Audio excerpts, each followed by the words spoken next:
श्री राम। त्रयोदश सर्ग। राजा का वशिष्ठ जी से यज्ञ की तैयारी के लिए अनुरोध।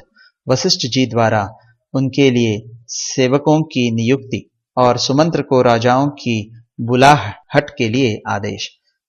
समागत राजाओं का सत्कार तथा पत्नियों सहित राजा दशरथ का यज्ञ की दीक्षा लेना। वर्तमान वसंत ऋतु के बीतने पर जब पुनः दूसरा वसंत आया तब तक 1 वर्ष का समय पूरा हो गया। उस समय शक्तिशाली राजा दशरथ संतान के लिए अश्वमेध यज्ञ की दीक्षा लेने के निमित्त वशिष्ठ जी के समीप गए। वशिष्ठ जी को प्रणाम करके राजा ने न्यायतः उनका पूजन किया और पुत्र प्राप्ति का उद्देश्य लेकर उन द्विजश्रेष्ठ मुनि से यह विनय पूर्वक बात कही। ब्राह्मण मुनि प्रवर, आप शास्त्र विधि के अनुसार मेरा यज्ञ करावें और यज्ञ के अंगभूत अश्व संचारण आदि में ब्रह्म राक्षस आदि जिस तरह विघ्न न डाल सकें वैसा उपाय कीजिए।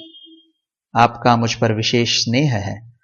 आप मेरे सहृद अकारण हितैषी गुरु और परम महान हैं। यह जो यज्ञ का भार उपस्थित हुआ है इसको आप ही वहन कर सकते हैं। तब बहुत अच्छा कहकर विप्रवर वशिष्ठ मुनि राजा से इस प्रकार बोले, नरश्रेष्ठ, तुमने जिसके लिए प्रार्थना की है वह सब मैं करूंगा। तदनंतर वशिष्ठ जी ने यज्ञ संबंधी कर्मों में निपुण तथा यज्ञ विषय शिल्प कर्म में कुशल परम धर्मात्मा बूढ़े ब्राह्मणों, यज्ञ कर्म समाप्त होने तक उसमें सेवा करने वाले सेवकों, शिल्पकारों, बढ़इयों, भूमि खोदने वालों, ज्योतिषियों, कारीगरों, नटों, नर्तकों, विशुद्ध शास्त्र वेत्ताओं तथा बहुश्रुत पुरुषों को बुलाकर उनसे कहा, तुम लोग महाराज की आज्ञा से यज्ञ कर्म के लिए आवश्यक प्रबंध करो। शीघ्र ही कई हजार ईंटें लाई गई। राजाओं के ठहरने के लिए उनके योग्य अन्नपान आदि उपकरणों से युक्त बहुत से महल बनाए गए। ब्राह्मणों के रहने के लिए भी सैकड़ों सुंदर घर बनाए जाने चाहिए। वे सभी ग्रह बहुत से भोजनीय अन्नपान आदि उपकरणों से युक्त तथा आंधी पानी आदि के निवारण में समर्थ हों। इस तरह पुरवासियों के लिए भी विस्तृत मकान बनने चाहिए। दूर से आए हुए भूपालों के लिए पृथक पृथक महल बनाए जाएं। घोड़े और हाथियों के लिए भी शालाएं बनाई जाएं। साधारण लोगों के सोने के लिए भी घरों की व्यवस्था हो। विदेशी सैनिकों के लिए भी बड़ी बड़ी छावनियां बननी चाहिए। जो घर बनाए जाएं उनमें खाने पीने की प्रचुर सामग्री संचित रहे। उनमें सभी मनोवांछित पदार्थ सुलभ हों तथा नगरवासियों को भी बहुत सुंदर अन्न भोजन के लिए देना चाहिए। वह भी विधिवत सत्कार पूर्वक दिया जाए, अवहेलना करके नहीं। ऐसी व्यवस्था होनी चाहिए जिससे सभी वर्ण के लोग भली भांति सत्कृत हो सम्मान प्राप्त करें। काम और क्रोध के वशीभूत होकर भी किसी का अनादर नहीं करना चाहिए। जो शिल्पी मनुष्य यज्ञ कर्म की आवश्यक तैयारी में लगे हों उनका तो बड़े छोटे का ख्याल रखकर विशेष रूप से समादर करना चाहिए। जो सेवक या कारीगर धन और भोजन आदि के द्वारा सम्मानित किए जाते हैं वे सब परिश्रम पूर्वक कार्य करते हैं। उनका किया हुआ सारा कार्य सुंदर ढंग से संपन्न होता है। उनका कोई काम बिगड़ने नहीं पाता। अतः तुम सब लोग प्रसन्नचित्त होकर ऐसा ही करो। तब वे सब लोग वशिष्ठ जी से मिलकर बोले, आपको जैसा अभीष्ट है उसके अनुसार ही करने के लिए अच्छी व्यवस्था की जाएगी। कोई भी काम बिगड़ने नहीं पाएगा। आपने जैसा कहा है हम लोग वैसा ही करेंगे। उसमें कोई त्रुटि नहीं आने देंगे। तदनंतर वशिष्ठ जी ने सुमंत्र को बुलाकर कहा, इस पृथ्वी पर जो जो धार्मिक राजा, ब्राह्मण, क्षत्रिय, वैश्य और सहस्त्रों शूद्र हैं उन सबको इस यज्ञ में आने के लिए निमंत्रित करो। सब देशों के अच्छे लोगों को सत्कार पूर्वक यहाँ ले आओ। मिथिला के स्वामी शूरवीर महाभाग जनक सत्यवादी नरेश हैं। उनको अपना पुराना संबंधी जानकर तुम स्वयं ही जाकर उन्हें बड़े आदर सत्कार के साथ यहाँ ले आओ। इसीलिए पहले तुम्हें यह बात बता देता हूँ। इसी प्रकार काशी के राजा अपने स्नेही मित्र हैं और सदा प्रिय वचन बोलने वाले हैं। वे सदाचारी तथा देवताओं के तुल्य तेजस्वी हैं। अतः उन्हें भी स्वयं ही जाकर ले आओ।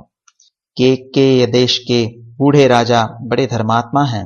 वे राजसिंह महाराज दशरथ के श्वशुर हैं अतः उन्हें भी पुत्र सहित यहाँ ले आओ।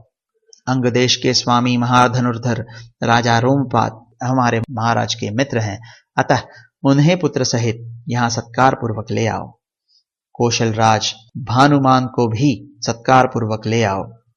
मगध देश के राजा प्राप्तिज्ञ को, जो शूरवीर सर्वशास्त्र विशारद परम उदार तथा पुरुषों में श्रेष्ठ है, स्वयं जाकर सत्कार पूर्वक बुला ले आओ।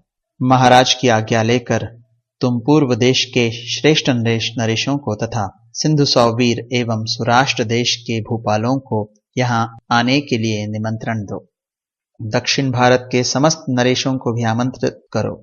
इस भूतल पर और भी जो जो नरेश महाराज के प्रति स्नेह रखते हैं, उन सबको सेवकों और सगे संबंधियों सहित यथासंभव शीघ्र बुला लो। महाराज की आज्ञा से बड़ भागी दूतों द्वारा इन सब के पास बुलावा भेज दो। वशिष्ठ जी का यह वचन सुनकर सुमंत्र ने तुरंत ही अच्छे पुरुषों को राजाओं की बुलाहट के लिए जाने का आदेश दे दिया। परम बुद्धिमान धर्मात्मा सुमंत्र वशिष्ठ मुनि की आज्ञा से खास खास राजाओं को बुलाने के लिए स्वयं ही गए। यज्ञ कर्म की व्यवस्था के लिए जो सेवक नियुक्त किए गए थे, उन सब ने आकर उस समय तक यज्ञ संबंधी जो जो कार्य संपन्न हो गया था, उस सब की सूचना महर्षि वशिष्ठ को दी। यह सुनकर वे द्विजश्रेष्ठ मुनि बड़े प्रसन्न हुए और उन सब से बोले, भद्र पुरुषों, किसी को जो कुछ देना हो उसे अवहेलना या अनादर पूर्वक नहीं देना चाहिए, क्योंकि अनादर पूर्वक दिया हुआ दान दाता को नष्ट कर देता है, इसमें संशय नहीं है।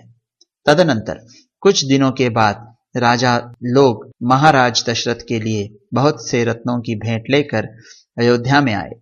इससे वशिष्ठ जी को बड़ी प्रसन्नता हुई। उन्होंने राजा से कहा, पुरुष सिंह, तुम्हारी आज्ञा से राजा लोग यहाँ आए हैं। नृपश्रेष्ठ, मैंने भी यथायोग्य उन सब का सत्कार किया है। हमारे कार्यकर्ताओं ने पूर्णतः सावधान रहकर यज्ञ के लिए सारी तैयारी की है। अब तुम भी यज्ञ करने के लिए यज्ञ मंडप के समीप चलो।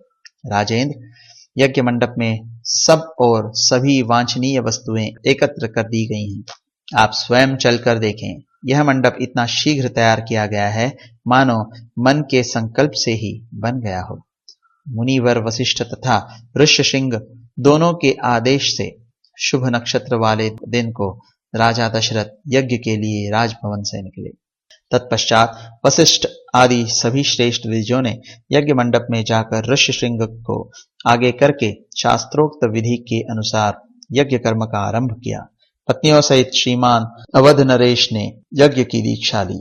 इस प्रकार श्री वाल्मीकि निर्मित आर्ष रामायण आदि काव्य के बालकांड में 13वां सर्ग पूरा हुआ।